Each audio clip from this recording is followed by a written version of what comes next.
Olá, sejam bem-vindos à nossa meditação de hoje. Como tem sido sua experiência de oração, meu irmão, minha irmã? Espero que esteja conseguindo avançar em sua experiência de fé e de amor a Deus e aos irmãos. Que o bom Deus lhe ajude a se desprender de tudo aquilo que tende a tomar o lugar dele na sua vida. Que Deus seja sempre o primeiro.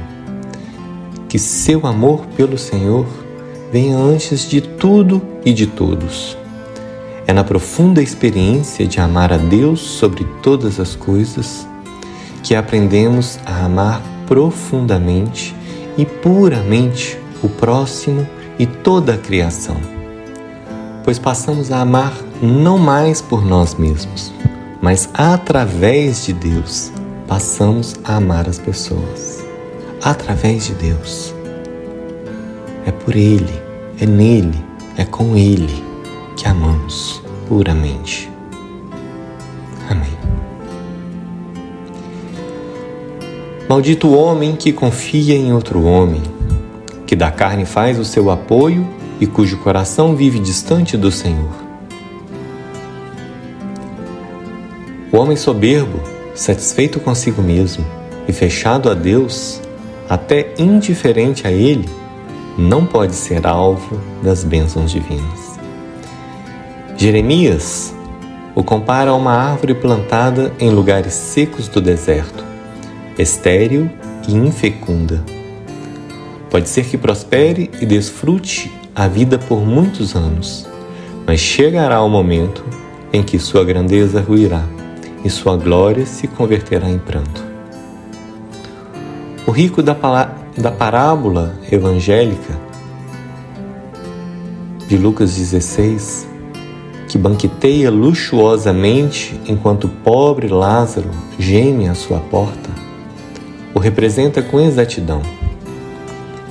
Jesus não o condena simplesmente por possuir riquezas, mas porque colocou nelas todo o seu coração e fez da sua felicidade o prazer de desfrutá-las ao máximo, esquecendo de Deus e do próximo. Não endurecerás teu coração, nem fecharás tua mão diante do teu irmão necessitado, diz o Senhor no livro do Deuteronômio.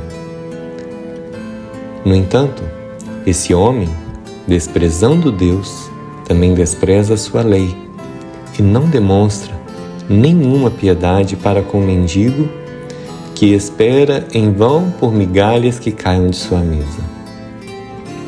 Quando a morte chega, a situação se inverte. O rico afunda em sofrimento eterno e o pobre começa a gozar de uma felicidade sem fim.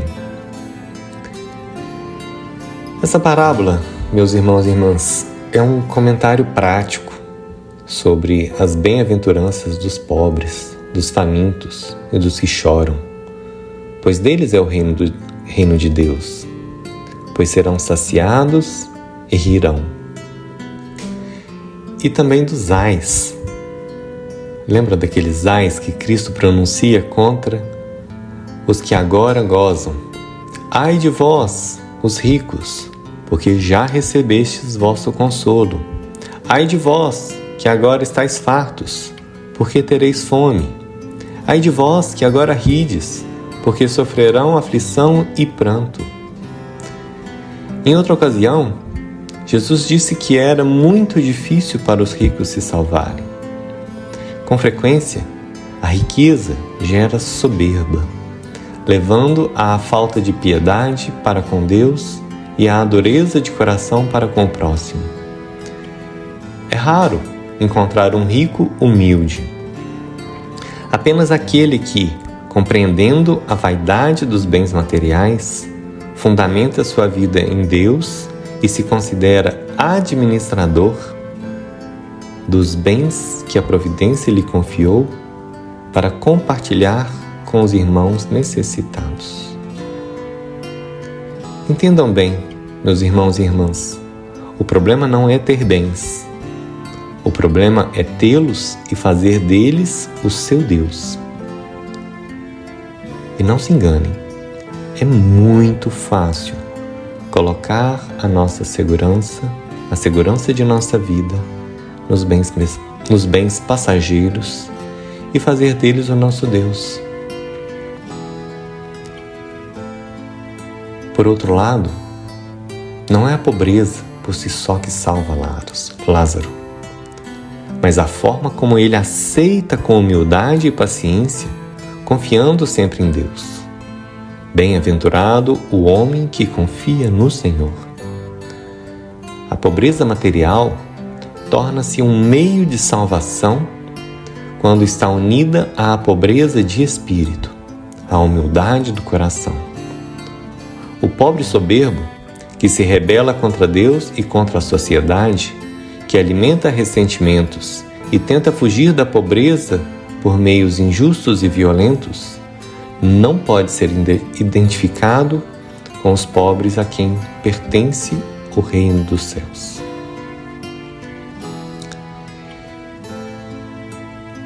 Ou seja, meus irmãos e irmãs, é possível um rico viver uma pobreza e é também possível um pobre ser, entre aspas, rico, viver numa soberba. Existe uma ampliação de conceito que nós precisamos entender. Em resumo, a salvação pertence aos humildes, aos que reconhecem sua total dependência de Deus e aceitam de suas mãos qualquer situação, próspera ou adversa, bem-estar ou indigência, felicidade ou tribulações, sem se exaltar nem se rebelar. A humildade consiste essencialmente em aceitar a própria condição de criatura, convencida de que nada tem por si mesma e de que tudo o que possui, tanto no ser quanto no agir, foi recebido de Deus. Consequentemente, o homem não pode fazer uso egoísta dos dons recebidos, nem se vangloriar deles como se fossem próprios, muito menos considerar-se com direitos ou sentir-se injustiçado, caso a providência lhe tenha destinado uma vida pobre e humilde, sem glória. Além disso, a humildade implica em manter um justo equilíbrio no amor próprio, evitando que o homem se superestime e se coloque acima dos outros. A humildade é verdade e, por isso, ensina a tomar o lugar certo, o que corresponde aos desígnios divinos. A humildade é a verdade e, por isso, ensina a tomar o lugar certo, o que corresponde aos desígnios divinos. Diante de Deus, a atitude do pobre é reconhecer que nada tem e nada pode sem a ajuda divina. Sem mim, nada podeis fazer, nos diz Jesus.